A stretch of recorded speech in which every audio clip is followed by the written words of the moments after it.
now. Okay, great. So, Kasia, I will hand over to you for your presentation, Priestess, Goddess, and Demoness, which I'm very much looking forward to. Thank you very much, Kasia. All right. Hopefully, sometimes if it starts stuttering a little, if you are using your video, if you turn it off, that sometimes helps the bandwidth as well. I am in a national park, so it's very far away here. So let me share the screen here. Let me get this started.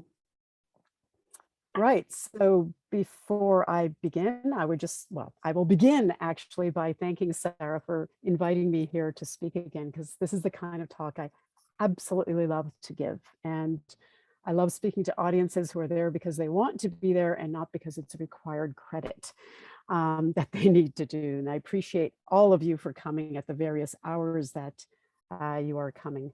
I only wish we could be live, would be even better, but this is the next best thing. So this is the picture as it is so often presented to us. Imagine this. As the lector priests and high priests somberly recite the liturgical texts, they access the sacred energy of Heka, often referred to today as magic, pleasing and placating the gods. Thanks to them, Ma'at, order and rightness, are maintained throughout the land. Out of the spotlight and inconspicuous during festivals, women and sometimes men cavort, dance, sing, and chant, but ever remaining very much in the dim background.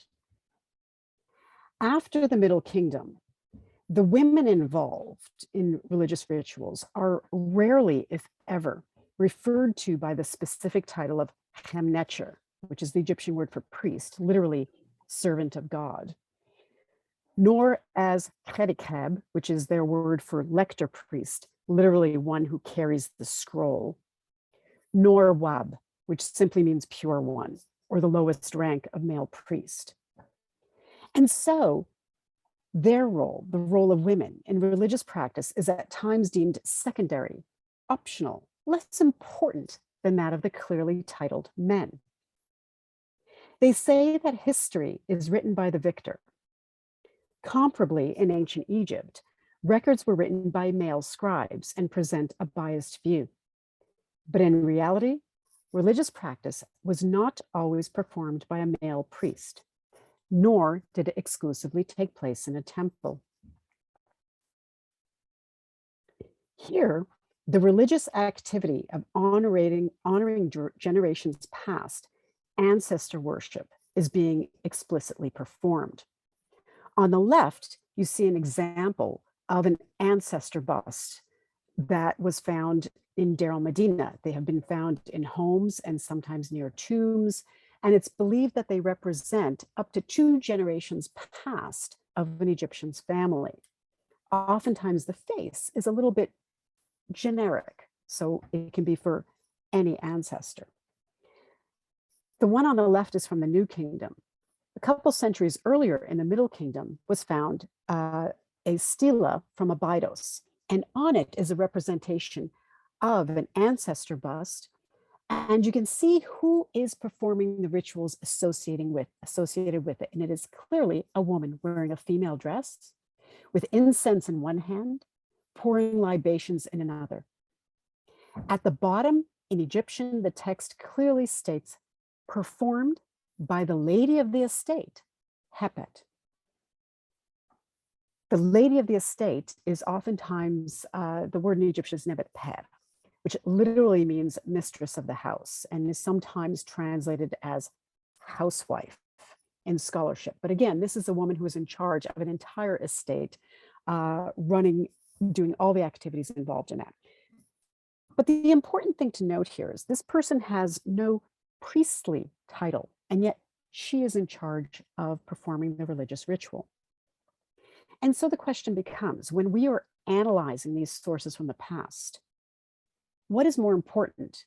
Is it that the person have a title, Or is it the activity that is being performed that is of utmost importance? And if we look at other archaeological sources, we can uncover layers of religious practice that do not rely on the written word, but that instead used the movement of other senses instead, bringing into play motion, vision, sound, scent, and even taste. And this is something that is a part of so many cultures. For example, in the upper left here in the image, you see the Sufi dervishes, the whirling dervishes, even on the lower right, evangelicals. Even today, as part of the traditional religions of all continents, dancing, particularly to a rhythmic beat, and singing are used to enter a liminal state that makes the divine world more accessible. Music in ancient Egypt was known to pacify the gods, but was also required for their maintenance. It creates the rhythm for hymns of praise and for the dancers to reach a state of sacred inebriation and ecstasy. In fact, one of the most important religious events was the Festival of Drunkenness, well known now through texts, images, and even through the sites themselves. In this hymn to the Eye of Ra, who is also known as Hathor, who is also known as the Golden Goddess, this gives a description of what occurs at the festival that celebrates her return from Nubia and foreign lands. Upon the homecoming occurs what one could only think of as a sort of frenzy occurs. It says, she feeds on hymns. The nourishment of her heart is dancing. The celebration includes dancing in the deep of the night, wandering about in the place of intoxication in that pillared hall of happiness. The text describes when a lector exalts you in intoning a hymn. In other words, we've got here the male literate priests intoning the hymns and reading the rituals. But at the same time, when the organizer praises you with his lily blossom, the percussionists take up the tambourine, the young women rejoice for you with garlands, the women with the wreath crown, the drunken celebrants drum for you during the night, with the result that those who awaken bless you. And this is just as important as intoning those hymns. Again, the emphasis throughout is on dancing that takes place in front of her. It's set in a mythological backdrop, which will be referred to again in this lecture. A great feast is laid for everybody, and very importantly, beer, tinted with didi, which perhaps is something that colors the beer red, is abundantly poured for you at this occasion, it being more precious, more sublime than blood. And it's associated with the beer goddess in order to appease her heart in her anger. So you have dance, you have music, you have song, you have the taste of the beer. You have the visual of the beer being tinted red. So you've got the visual senses involved. You've got the lily blossoms with scent involved as well. And of course, the beer brings up that other scent of putting you in liminal state. Examples of these very instruments have survived and can be seen in museums today. Some of these I took when I was at the Louvre. In the upper left, there's a wonderful image of a tambour, the middle of which is now gone, made of organic materials that has not survived the millennia. But you can see how it was used by the little Bez figurine there, who is using a tambour, which is like a little drum, and the woman kneeling on the side, again, drumming that tambour. In the relief above, we have a woman in one of these festival processions with a double flute, playing it to create the music. Down below, a pair of clappers, which are named for they're named clappers because they make that sound, obviously. And so they're shaped like hands. And while they do not necessarily have individual titles, we do even know the names of some of the groups of female religious practitioners. One that is referred to throughout ancient Egyptian history was the Kenarut. When presented in stone, the movements may seem rather static, but when you think of each of these as an individual pose, it becomes obvious that the dances of the Kenarut were in fact at times acrobatic, with movements exaggerated. In fact, Dr. Isolde Guiguin, whom I supervised in her dissertation and forthcoming publication, analyzed entire sequences of idiosyncratic moves that the Kenarut used to not only placate, but to incarnate the goddesses themselves. And you can see here an example of some of these many moves that these religious practitioners performed. Some of those moves emphasize the close relationship between dance, sex, and sheer exultant joy. This is also clear in allusions to lifting the skirt in the myths of the contendings of Horus and Seth, where Hathor, to cheer up her morose and sulking father, the universal Lord, also known as Ra, lifts up her skirt and exposes herself, breaking his depression and making him laugh. Thus cheered up, he is able to cope again with the constantly bickering Horus and Seth.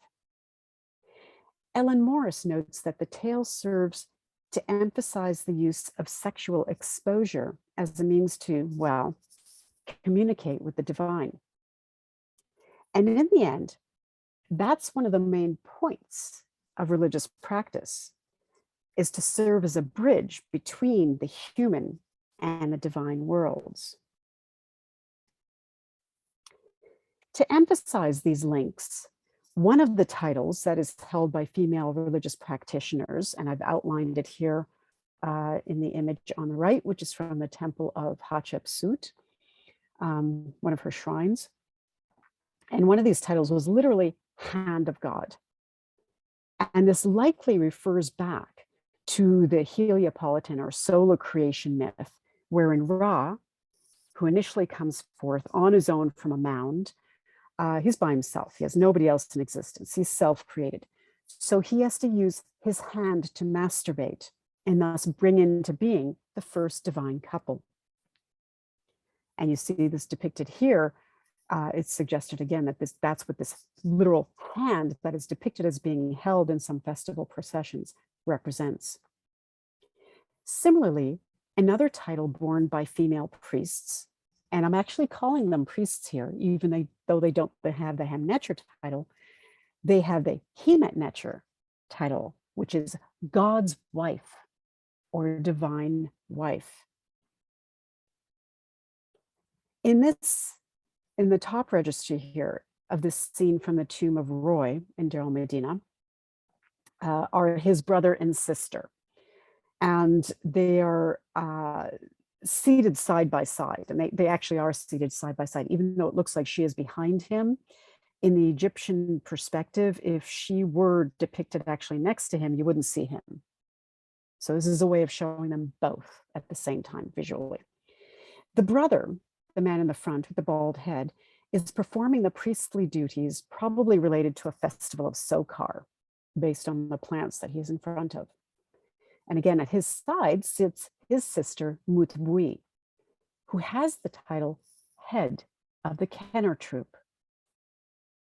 Each is activating Heka, that Egyptian divine energy, and each is as necessary as the other. In the tomb of Paheri, we find amongst the dialogues in this scene, which is of people participating in the beautiful feast of the valley, the injunction to drink until you are drunk, make festivals, And you can see in the depictions in the second register from the bottom, I've highlighted here images of male servants presenting beverages to the women who are partaking in the ritual. One of them actually doesn't want it anymore. She's holding up her hand saying, no, I've had enough. Thank you very much. And even below that, you see again the female harpist, a female flautist, a female servant, and also a young boy participating in the ritual holding what look like wands. At any rate, festivals were common in ancient Egypt and included a whole range of rituals and practices. Some were more sedate and were very private, but others included activities that lasted literally days and included lavish amounts of food, as well as intoxicating scents and beverages. And I think you've had a presentation on the possible intoxicating scents, or will have, I saw it coming up. These provoked in the attendees a sacred inebriation to the point of what we might call ecstasy. And of course, Betsy Bryan at Johns Hopkins has discovered a porch of drunkenness at the Temple of Mut and written about the cultic revelry that likely happened there. These festivals, known from the Middle Kingdom onwards, were associated with Hathor, Mut, Sekhmet in particular, as well as occasionally Amun.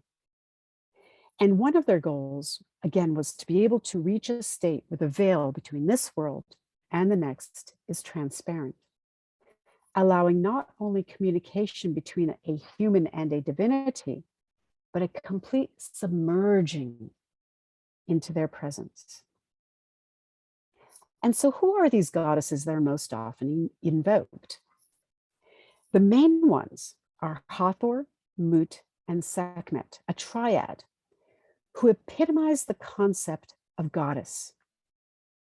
Changeable and malleable in nature, one can almost consider them different facets of the same gem. Hathor was easily the most important goddess throughout Egyptian history, right up until the late period, until Isis begins to assimilate her attributes and finally takes over the earlier goddess in her Hellenized version. Hathor's origins and early roles have most recently been discussed by Susan Tower Hollis in her book that I highly recommend for anybody who is interested in Egyptian goddesses. And it also discusses the absolutely wonderful Neith, Nut, Isis, and Nephthys. And in fact, I would have talked more about Neith, but I saw a number of people have recently, which is great. The meaning of Hathor's name is unclear. It includes both the sign Hut and the sign Hor. So in the image on the left, you see a square, which is the Egyptian sign for Hut, which literally means house, and inside is the falcon. And it seems to read House of Horus. But Hollis discusses the problems with ascertaining whether this initially referred to a divinity or an actual place, perhaps, or even whether the Hor part refers not to Horus, but rather to the distant one. Hor also means the distant one, and it's from there that Horus's name originates. And perhaps it refers to a celestial role. At any rate, from the beginning, this goddess was seen literally at the right hand of the king, necessary for the proper functioning of kingship in ancient Egypt. She was appealed to by men and women from all levels of society. So popular that her image, the votive offerings, and shrines could even be found abroad, even in the Levant. She seemed to be more approachable than some of the other, shall we call them, major gods, major male gods, I should emphasize, and could be found in her cow form, literally licking the hand of Hatshepsut, as you see here in the bottom right, directly touching the queen. And you can't get any more intimate than that. So here you have her in her cow form in the lower right. And notice around the cow's neck is a menat and a sistrum, both of which are musical instruments that are also wielded by the priestesses, religious practitioners affiliated with the cult of Hathor. She could also appear as a full woman with what we term the Hathoric crown, with the cow horns, and then you see this on the left. And again, you see embracing the queen here. And you know it's Hathor, by the way, because her name is written in front of her. Otherwise, the goddesses can tend to all appear in a similar way. I'm also going to point out here something very important when looking at Egyptian iconography.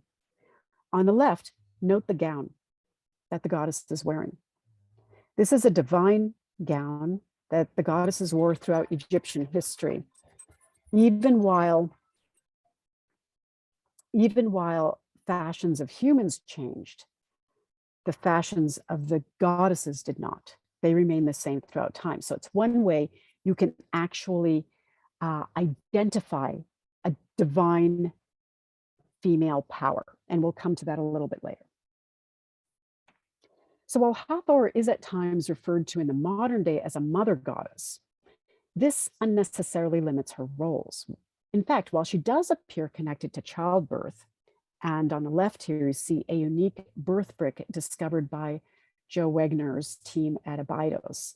And the Hathoric elements are on either side of the woman holding the baby are two either priestesses or incarnations of the goddess. And behind them on either side are standards with the Hathoric emblem on top. She herself is not known for her own offspring, which is something one might expect if she represents motherhood itself, as in giving birth itself. Nor is she depicted with any children or in the process of giving birth.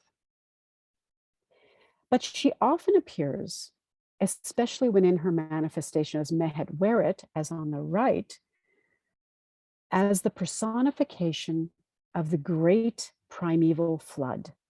And here she again has the cow form with the Hathoric crown, and you can see clearly the Menat necklace and sistrum worn around her neck in this instance. But she often appears, especially in this form, in proximity with Taweret in front of her, the hippo, carrying the flame here in this image, said to be associated with women and children. You can see this clearly in this amulet, which is in the Egyptian Antiquities collection at Leiden. The great flood here emerges from the mountains of the west, preceded by Taweret, who is holding a burning flame in her hand. And notice that both the sun disk of the hippo, Taweret, and the flame are outlined in red, symbolizing their fiery heat and power, not evil, as you'll oftentimes read. This connection is sometimes used to emphasize their supposed roles as related to childbirth. But as you shall see, these goddesses are so much more. Hathor, as do certain other goddesses, could also wield other titles. We've already seen her as a personification of Mehet Weret, the great flood. She can also be Lady of the Sky, Lady of the West, Lady of Turquoise. She was especially connected with the sun god, and her solar aspect could be said to dwarf all others. Daughter of Ra, the golden one, she was the personification of the eye of Ra, the sun god, and that is why she's got the solar disk in between the horns of her crown. And in this aspect, she was particularly mercurial in temperament. The Eye of Ra was a title also applied to another manifestation of the goddess when she was particularly angry. And that was Sekhmet, literally the powerful one, the aspect emphasizing her utterly vengeful, destructive nature, impulsive and nearly uncontrollable. It was this aspect of the goddess that came forth when Ra found himself devastated and angry at the lack of respect being shown to him by mankind. And so he called back his eye, personified as his divine daughter, from her travels south in Nubia to return and to slaughter the ungrateful, irreverent humans. And that return is what is being discussed in those hymns to the goddess that we had before, where all the dancing takes place.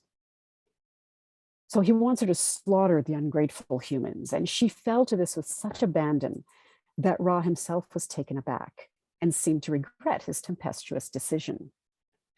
The myth of the heavenly cow famously describes how he had to resort to trickery to quell her otherwise path of destruction, her otherwise inevitable path of destruction. So while she was asleep, he had his brewers frantically made vats, huge vats of beer, colored red, like blood, with little bits to look like gore in there, and had them fill the desert depressions with it.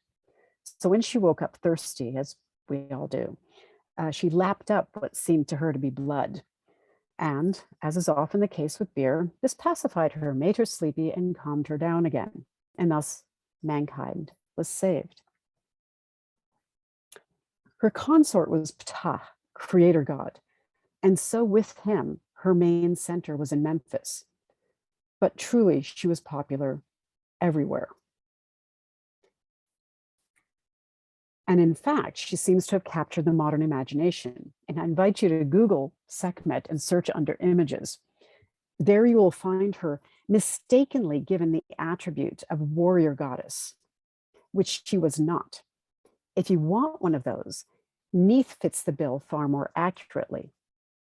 She did have destructive attributes, and that is why she has the head of a lioness oftentimes, and thus pharaohs would indeed charge into battle with the vengeance of Sekhmet, but she herself was not really a military divinity.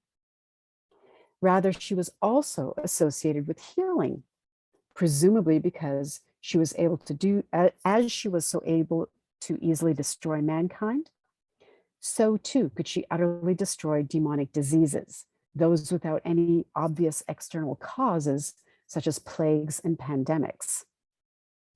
True, her minions were also blamed for spreading those very diseases at times. But again, it would then make sense that the priests of Sekhmet would turn to the goddess herself to rein in her disruptive, unruly underlings. But yet another goddess could also be depicted as the manifestation of fearsome power. This is an image of Mut, Weret Hekau, that is Mut, great of magic. Here, she again wears the solar crown, representing her connection with Ra, and the face of the lioness, emphasizing her own destructive power. Her consort was Amun, and her center was therefore Thebes. These two, with their lunar deity Khonsu, made up the Theban triad.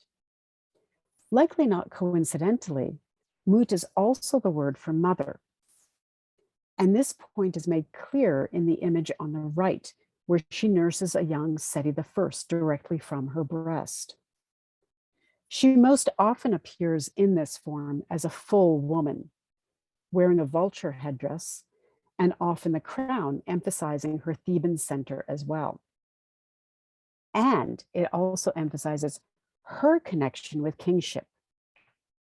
So here on the left, she stands with her husband, Amun, who is presenting the crook, flail, and the Kepish sword of royal courage to the pharaoh Ramses II.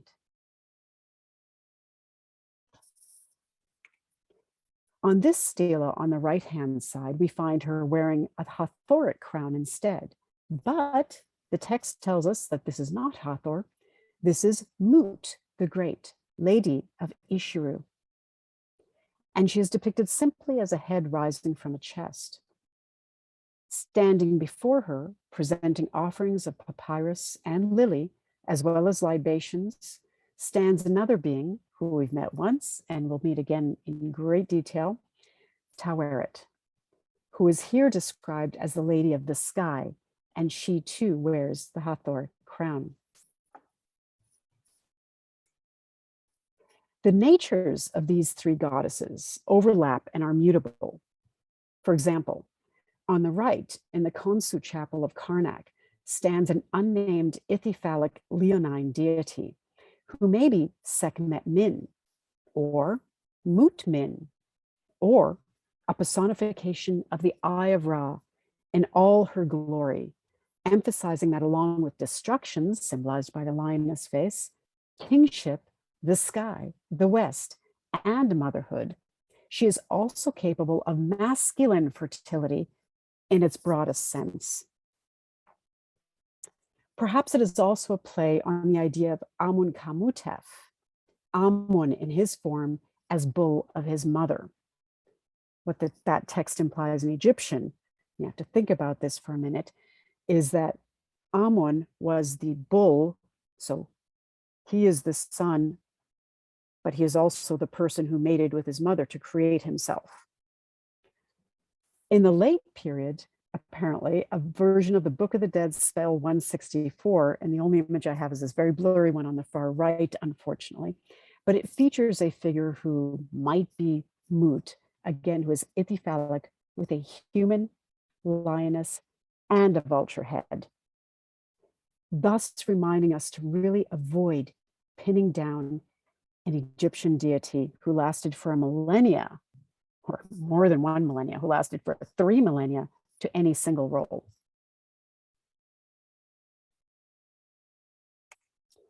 Now, women play a major role not only as major divinities, but also as minor ones as well. Oftentimes, I use the term demon to refer to those beings who do not have their own temples nor major cult centers, but who nevertheless play a pivotal role in the lives and afterlives of the Egyptians. You can also call them, and scholars have, small gods, or I like the term godlets as well, or simply supernatural beings like imps, gremlins, angels, etc. To the Egyptians, they all seem to have a spark, at least, of Necheru, that is divinity, emphasizing that they're outside the realm of humans. Hostile ones were usually unnamed and known only by their characteristics. But one exception is the really interesting demoness Isheshi. So this particular incantation, found on Papyrus Berlin 3027, section D, it's part of a set of papyri from the 18th dynasty that were found in Thebes and Memphis. And the series of them are known to Egyptologists as the spells for a mother and child, because that's what they focus on, is protection of the mother and child. And this spell says at the beginning, a spell, Isheshi, daughter of Iteti. And the determinative in the Egyptian language, words are followed by a sign that represents the category within which that word falls. And in this case, the sign that is behind the name Isheshi is that of a dead person. So she's dead, a dead being. Isheshi, daughter of Iteti, one who spends the day beating the brick for her father Osiris, something about living on jais and honey. But she is clearly hostile. It says she is clearly, they're worried about her basically possessing a child. And the incantation forces her to flow out. O Asian female, one who comes out of the hill country. O Nubian female who comes from the desert. The U in all these cases has got the feminine ending, so we know it refers to her. And notice she's given foreign origins, because it's always easy to cast blame on foreigners. And she is treated as the spell uses sort of reactive forces to compel her to exude from the person in various ways. It says, are you a servant? Come out as vomit. Are you a nobleman? Won't noblewoman come out as urine? Come out as the mucus of his nose, come out as the sweat of his limbs. Again, she's coming out from all his orifices here. And the spell ends with comparing the spellcaster with Isis, who protected her baby Horus, placing it in the mythological realm. So this is one of the very, very, very rare cases of a named female demon with parents as well. The only other one that I know of is a male, by the name of Sehakek, who causes headaches instead. More often, demonic beings are shown, but not named, especially when they are benevolent. And here's two of my personal favorites. The gender, by the way, is not always crystal clear. In fact, I had to eliminate from this lecture one of my very favorites, which is a bunny demon, because I suddenly realized I can't actually tell if it's male or female. I've always assumed because of the whiskers, it made it look more female, but that's just me. It could be male. There's no titles associated with them. But here in this wonderful mythological papyrus, you have this fantastic being on the far left who has the body of a woman, and she's wearing a necklace, but she also has a ma'at feather on the top as a head. So she is sort of a personification of ma'at, which is a feminine power. But she has a butcher knife in a very strategic location between her legs there also. And she holds in one hand a serpent who has these lines coming out of its mouth, which is also a representation of sacred utterance. Hu, the use of hu, which in Egyptian is powerful sacred utterance, that sort of the verbalization of magic. And she also has butcher knives in her hands and on her feet, and she holds in one hand a lizard. So we don't know her exact function. There's absolutely no text associated with it, but she's a fantastic example of a hybrid that includes human, animal, and object in one being. Can I just, sorry, sure. While you've got the slide up, the serpent that she's holding looks like it's kind of sucking in the top of that feather. Do you think that has any symbolic meaning at all? I think actually it's doing the opposite, because usually that's the way the Egyptians have expressing. So something coming out, which you'll see, if you see in the figure in the top register right next to her, there's another serpent doing the same thing. So I think he's helping to activate that ma'at, maybe, unsure. But when you mentioned that, notice this other serpent up there on the upper left, that is also female. And yet the image itself is of a serpent with a divine beard. You can just make out the little divine beard there with the curl at the bottom, which is usually Neheb cow, which is one of the very few male serpent figures, but it's clearly female because it's got the female divine gown on there. So again, the gender of these is kind of fluid, and they can seem to often be able to incorporate both there. That figure also seems to be gesturing a little bit in the Egyptian gesture for magic. A magical one is this magical pointing. So the Neheb cow in one hand, he's holding up like this. He's sort of giving the breath there. And then with the other, he's got the magical gesture pointing down there. These are all meant to be protective figures. The other thing, when you pointed out the lines coming out, at the top of the ma'at feather, it almost looks like a snake. And it's the same with the one held by the baboon. So again, incorporating that idea. And the serpents, again, usually being associated with females. The other one I love is this one. This one, again, is unnamed, and it's from the mythological papyrus of a woman named Dirpu from the late period.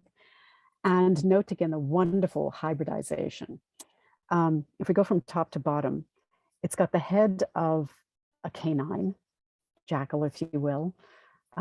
It's got a sort of combination of wig and headdress. The body has one pendulous breast. Is it meant to be female, or is it meant to be hermaphroditic? The lower part is dwarf-like and very well-built muscles, which at this time I usually associated with Bez, the sort of dwarf-like being, and it's got a clear tail. And again, he holds a serpent and the butcher knives. She, because she has no phallus. I'm assuming it is because there's at least one breast and no phallus. So this is another example of a wonderful divine female power invoked for protection in Egypt. So I had to include just a couple of those. But for the final part of the presentation, I want to focus on a divine being who has recently, rather surprisingly, made an appearance in modern media. And that is the great one. Ignored for years, but now featured in a show by Marvel Studios, is the wonderfully fantastic, larger-than-life hippo being, commonly referred to as Taweret. And before I go further, I really want to emphasize that in ancient Egyptian art, not every depiction featuring a hippopotamus or hippo part is meant to represent Taweret, nor are they all even female. And the situation becomes very complicated until we remember that often the Egyptians were simply trying to express abstract ideas or concepts. So the underlying semantic concept behind the specific physical form of a hippopotamus includes the ideas of belligerence, power, aggressiveness, and fearsomeness. And the text that accompanies an image may not match the form, but is used to sort of superemphasize the idea. So for example, in the top line here, in one of the coffin texts, there's a description of a being, hippopotamus face, bellowing of strength.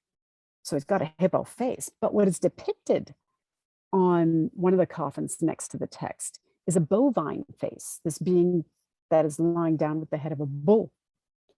Both manifest that similar energy, that belligerent, aggressive energy. And that's what the Egyptians are trying to emphasize. Again, down below, you find ones from the Book of the Dead. We find beings with hippo forms and epithets like willful one and causer of disturbances. And usually these also have the mouth open, which again emphasizes that that's what they're doing. Rah. Well, I'm not going to make a hippo sound, but you can imagine it. Often, Taweret is described as being pregnant. And I take a bit of an exception to that because frankly, I'm not sure how I can tell that she's pregnant. On the right is a hippo who I put on his side to make him look more like Taweret, to try and make him stand upright. And I'm saying him because he looks pregnant, but this is a male hippo. This is clearly male. They're just fat. Hippos are big. They also have what look like paws as their feet, and folds around the necks, which can look like breasts, and little ears that almost look like little, again, lion ears, all of which, and little tails too, all of which the Egyptians captured, as you'll see in all the images to come. And in fact, some of the references to the hippo deity are not intrinsically feminine and lack the T ending that tends to characterize feminine names. So for example, it was at times called Ipi and Reru. Other times, the images of Taweret, especially from the New Kingdom onwards, although you will see them in the Middle Kingdom as well, do have very pendulous breasts with what I can only term well-used nipples prominently emphasized. A clear example is on the left here in this image from Deir Medina. And this could suggest that she is or has been pregnant or nursed. It could also be that she is related to a fertility in a broader sense, like Hapi, who is depicted here on the right, and other fecundity figures.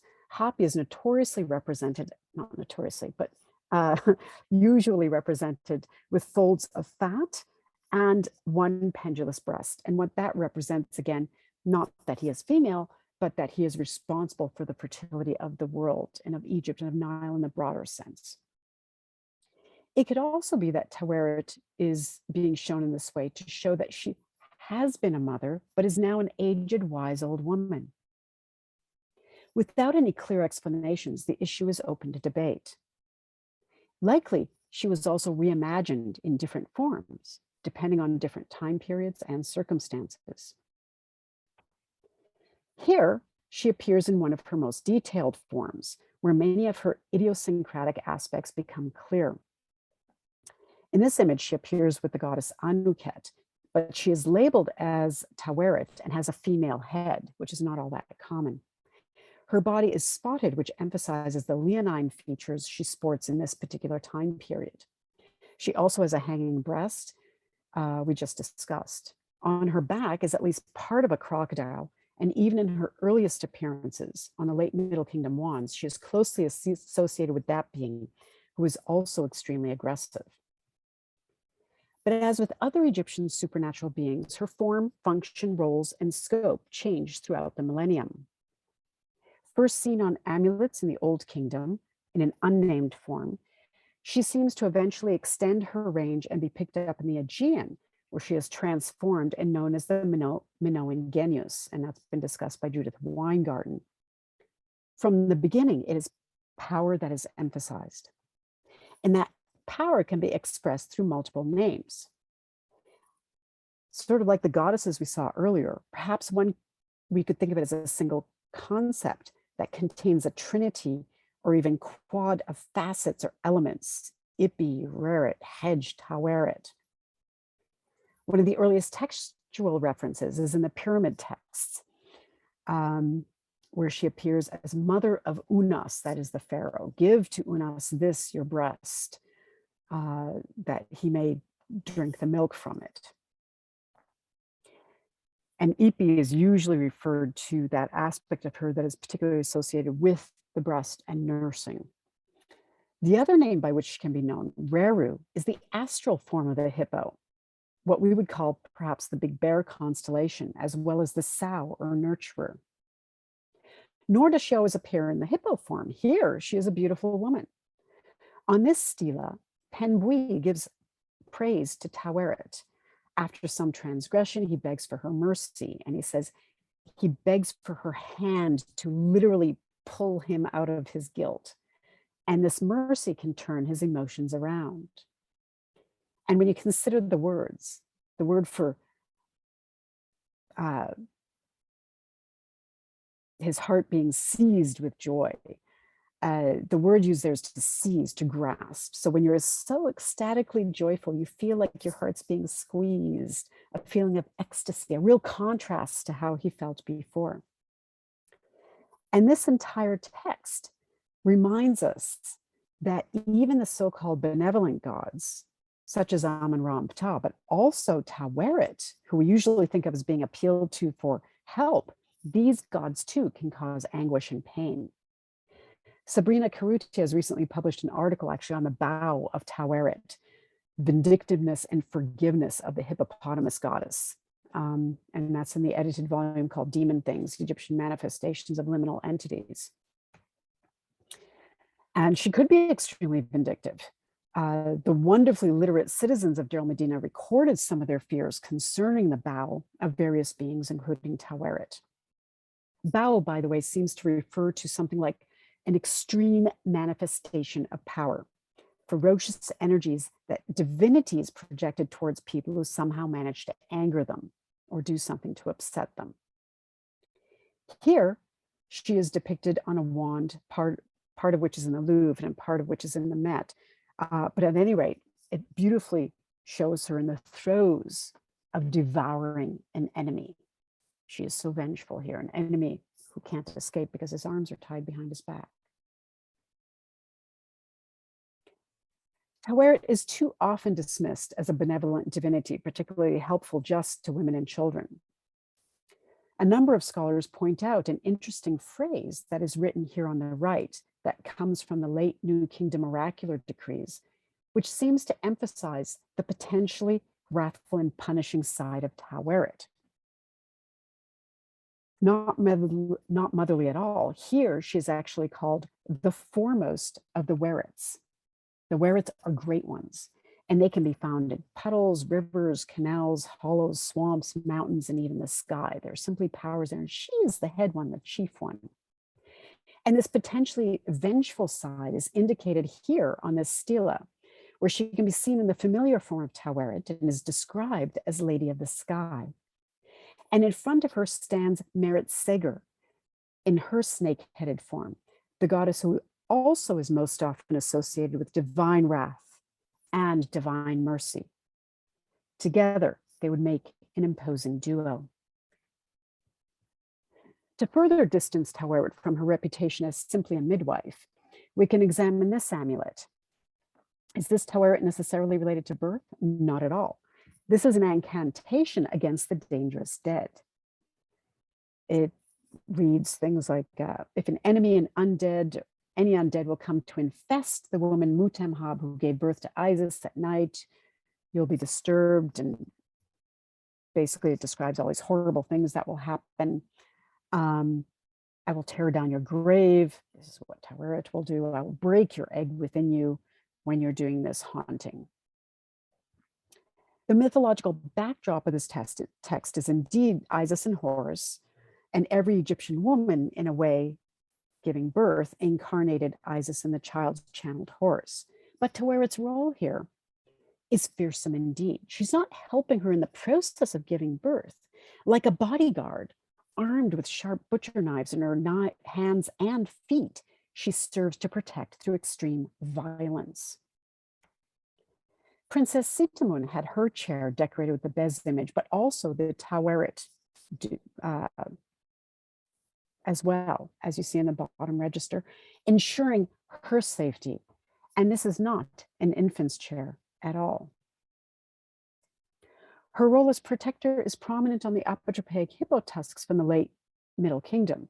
And these are thought to have been used for the protection of women during childbirth and of infants, and some of a woman's name inscribed on them as owner. But she also appears on the headrests of sleepers, such as this one. And she leans here on a sign that says protection. It's the saw sign, and wields a knife. On another headrest, she appears with the inscription that states Saheru, protection of the day, or daily protection. Here she is again on this headrest from the Brooklyn Museum, which is named as being for a male owner. The same as this one on the right, you see she is spitting out these snakes, leaning on a saw sign. And this one again belongs to a man named Rerihor, as we know from the inscription, who wishes for a good sleep. Her complex nature, which goes far beyond protecting women and infants, is perhaps best summarized on a 22nd dynasty statue in Cairo of the hippopotamus goddess leaning on a saw sign. And she states there, I am Reret, who attacks with her voice, who devours who presses her, in a loud voice uttering roars. I am Taweret in her might, who fights for her ownership, who repels the demons of prey. I am Epet on the horizon, whose knife protects the universal God, the lady of fear, of perfect manifestation, who beheads his rebel demons.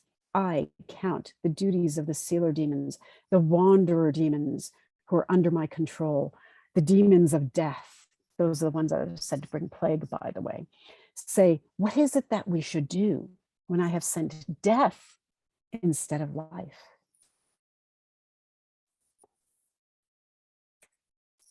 The feminine gender in ancient Egypt was characterized by far more than childbirth and passive support of masculine roles.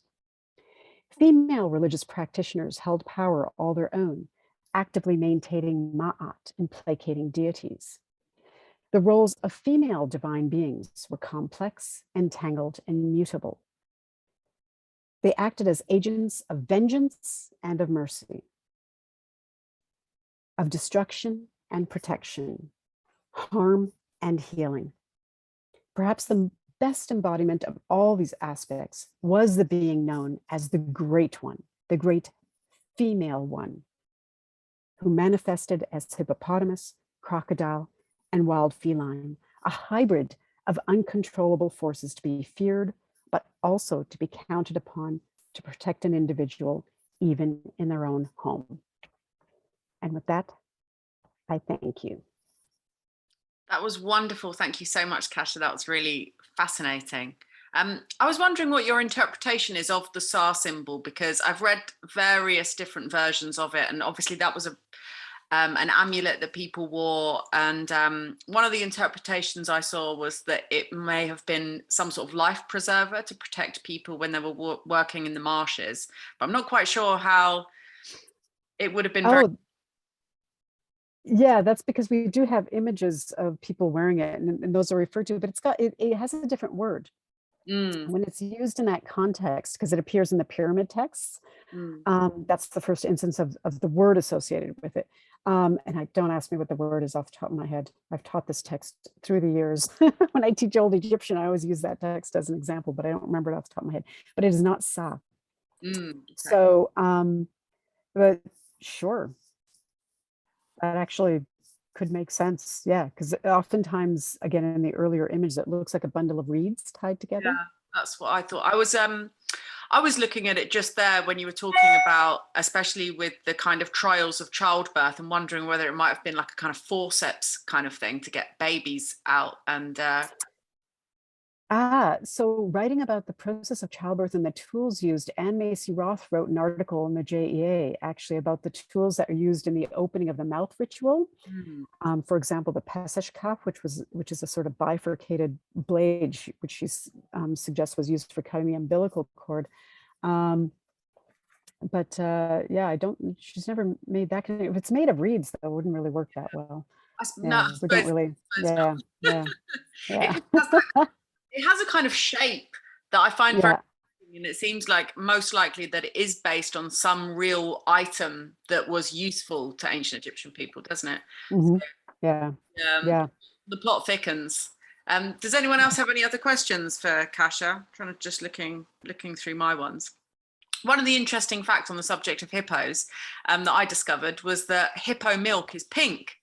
And I quite like that. That's weird, isn't it? Like, that would have been an interesting magical medicine, I imagine, for ancient Egyptian people. It would have, but that's really interesting because in the pyramid text, the milk that is given by Ipi is specifically described as very white.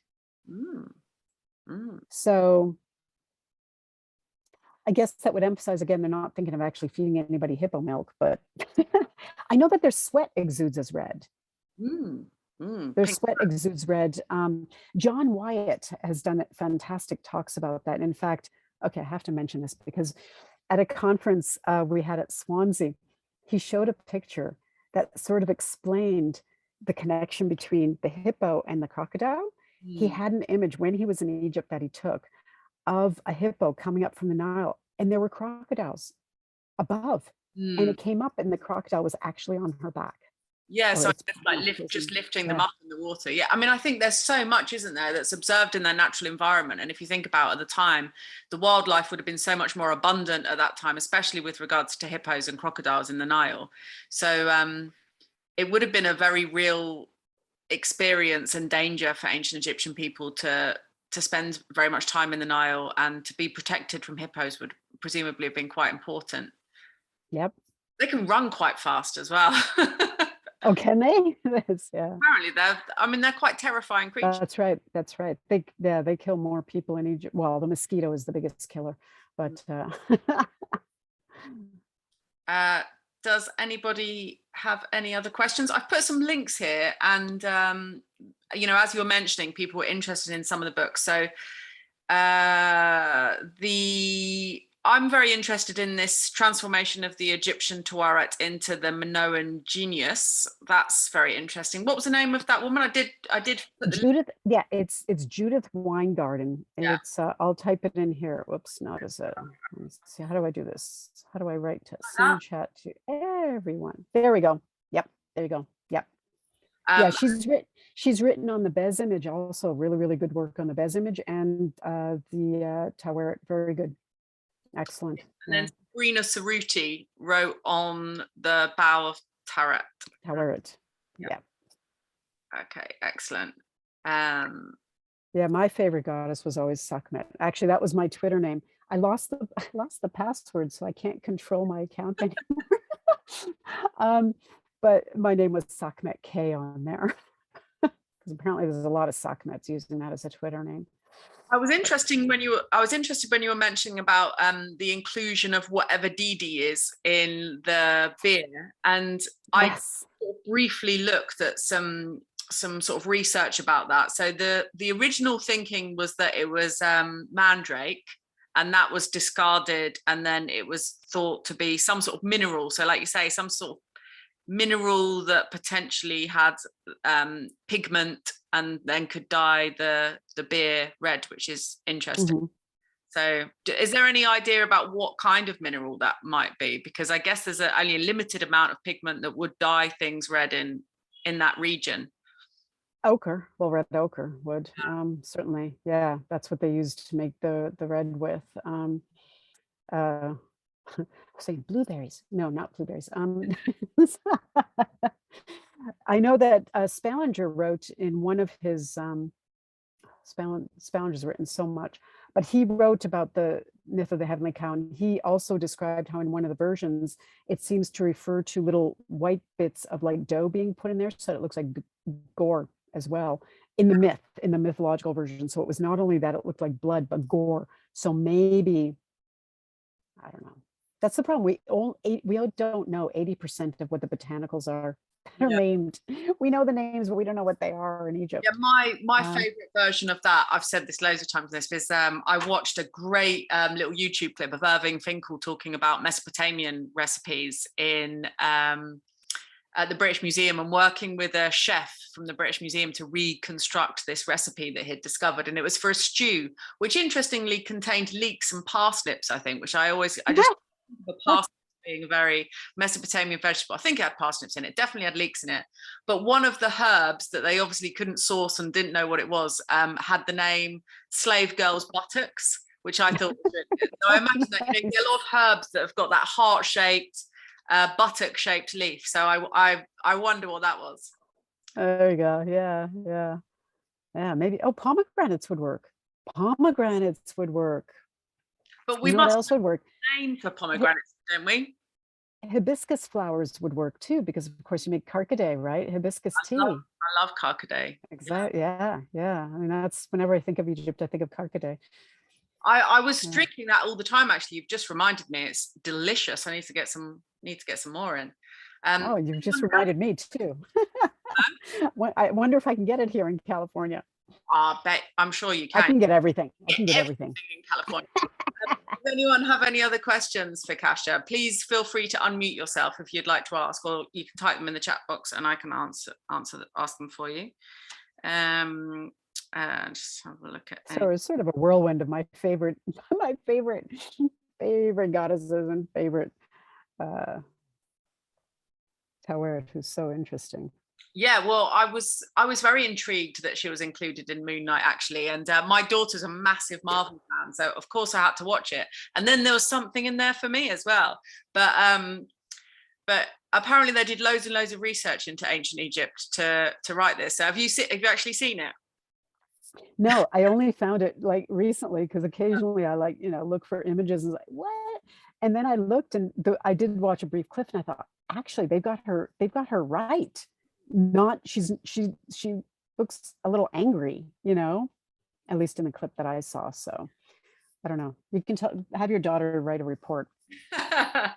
So Wendy asked, I wondered what would have been the response from women in ancient Egypt to the obvious reverence of a female god if they had voiced any opinions about it or presented any at all. I'm not too savvy on ancient Egyptian gender politics, but I wondered if you had any of your own thoughts on the subject. Response to the obvious reverence. I think it's normal. They sort of grow up from the beginning with the female divinities as part of the religion. It's sort of natural. So I'm not quite sure if that's what the question was. So the women were clearly involved from the beginning. Again, we have images from the Old Kingdom of women involved in these rituals, and occasionally a man in there, and then gradually sort of the men change their roles and the women do as well. But that just would have been normal. The earliest divinities referred to the male and female. So there evidence of places where women would have learned these skills, like the harem gets mentioned a bit, that might have actually been somewhere where you would learn to play music or learn to dance, learn to become one of these women that performed. Yeah, the harem has no, I mean, it's not like a harem, right? It's a very Orientalist term, but it's likely that they would have learned from the parent again, or just children taking part. If you look at all the images of the festivals and people, you will see small people there. And that's the way the Egyptians depicted children. And oftentimes, this is even in images of people working in the fields, right? Weaving, doing the rituals. And they're doing exactly what the adults are doing. So they're already involved. Just like little kids who go to church or temple, they will do the same gestures as the adults. They'll do the same process. And that's how they learn. So, so do you think there would have been many, if any, women in the House of Life or institutions like that? Yeah, the House of Life as an institution. Or was it a scriptorium? Because that's what most people tend to think it is now, was simply a place to store the documents. If it was simply a scriptorium, then no, because then it's just associated with that very small segment of literacy and texts. And I think, again, the non-literate, the sort of, what's the word for, oral traditions played a much, much larger role than people give them credit for. I mean, I guess my mother's family, most of them, like my grandmother, was illiterate. And so I've been very familiar with people who have very strong religious beliefs and practices that have been maintained throughout centuries without any text. Yeah. And I guess private rituals would have been very important, and in particular for women in the domestic setting, that would have potentially been their domain. There's lots of evidence, isn't there, of these ritual sections of home in Deir el-Medina, and it does seem like the women there would have been home alone quite a lot of the time because the men were working away on the sites. And Austin, who we've had previously, was talking about that, the situation there, and how they've discovered, the tattooed bodies that have been discovered, and they were functionaries of some sort of religious functionaries. Exactly. Yeah. And again, I think, because so much of the information we have is from the written word, which will present a view whereby, it privileges the power of the male, and the female role is sort of downplayed and, cast aside. But, when you read the text, you realize, oh no, these songs, this hymn, this dance, it's not just background. It's feeding the gods. They require it. This is necessary. Would the rest work without that? It's like they all need each other. They're all just as important. Do you think as well, given the kind of the nature of the female experience, perhaps women have special access to ecstatic rites in some way, especially looking at ideas like sacred prostitution, which I know is not really something that is perhaps thought about these days as the way it might have been done by early Egyptologists or early historians. But do you think there's an element of sexuality there that's utilized for ecstatic rites, worshipping the gods and goddesses? Well, certainly it appears in the myths as well, not prostitution. So it's not for pay or money, right? But it's just the sexual act. I mean, and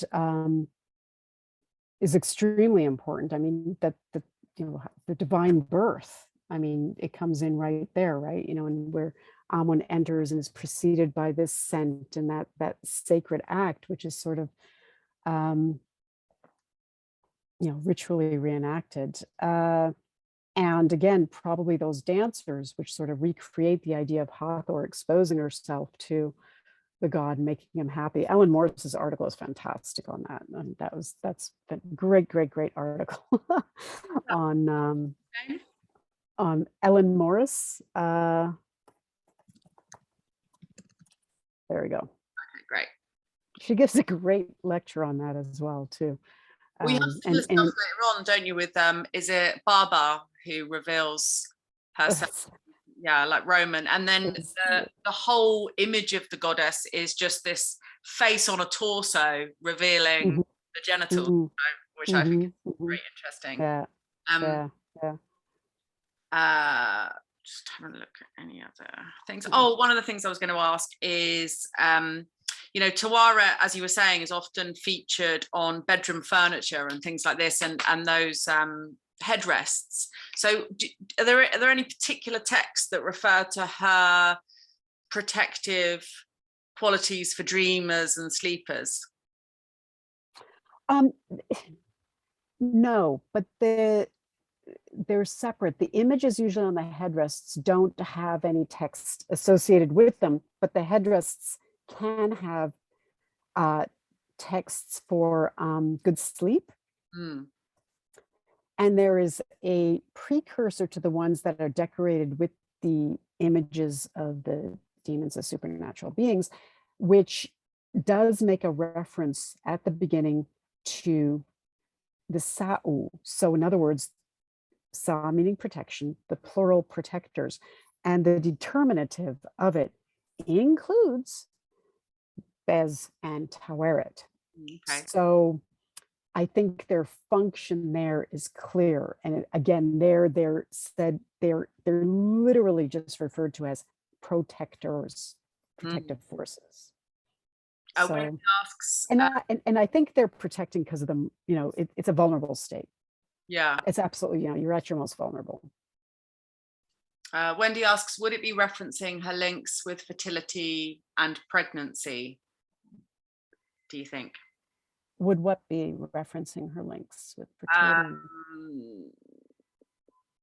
Maybe the sleeping furniture, the bedroom furniture, is that related? Oh, I see. To wear it on the headboards. No, because she's got butcher knives. The same with the Bez image. And sometimes there's other hybrid animals on them as well. And they all have knives. So they are, yeah. So I think then, yeah, and the other weapons too, sometimes spears. I found one example in Pennsylvania where the Bez image has a Kepesh sword. And there's a very late one. It's one of the only ones where he's got a bow and arrow. What are your thoughts on the hippo ivory ones? Because they get kind of brought up a lot. Oh yeah.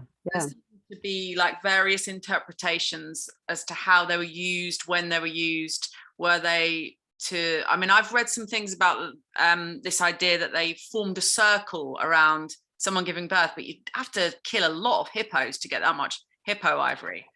Well, this is an interesting case because the amount of trade in hippo ivory after the late Middle Kingdom plummets. And they may actually have overkilled, is one of the suggestions for these.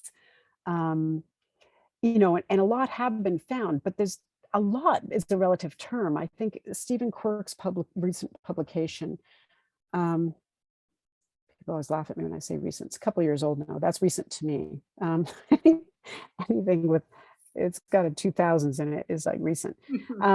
There's, I think there's just over 150 or so, or 127. I can't remember the exact number, but it's not that many. I mean, it's a lot. And of course, in Egyptological terms, it's a short time span, but it's still 250 years. Yeah. So it is spread out over that time period. And not everybody would have them. It's a very precious material, right? So you would have to be elite to have it. And we know that they were precious because they were repaired. We find ones that have been broken and repaired in ancient times and probably passed on. The association with women is pretty clear because there's no names of male owners that I know of on them. They're always women. And some of them do say things like quite literally protection on the day, protection on the night on them. There's one that actually mentions, I will behead your enemy for you. So their protective function is pretty clear. Their use, I know initially they were thought to be placed on a pregnant woman's belly, but I think that was by somebody who, you know, some male Egyptologist who could never be pregnant, to imagine that somebody could walk around with this thing on their belly while they're pregnant. It's so then because of the wear at one end, it's thought that they were created a protective circle around them, simply because we know that pecher, the creation of a protective circle, is very common. Sorry. Again, it's been suggested that they also were used for the infants, and there's no reason if they were that important that they would have, let's say, a 1-off use or a 6-off use. They could be used to protect, I would figure, anybody who's vulnerable, the aged as well, the sick. Sorry, my daughter keeps calling me. She just come back. Just come back from Seville, so I don't want to miss it because she's like on a trip.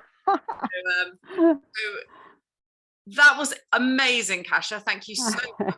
So interesting. And thank you all for coming.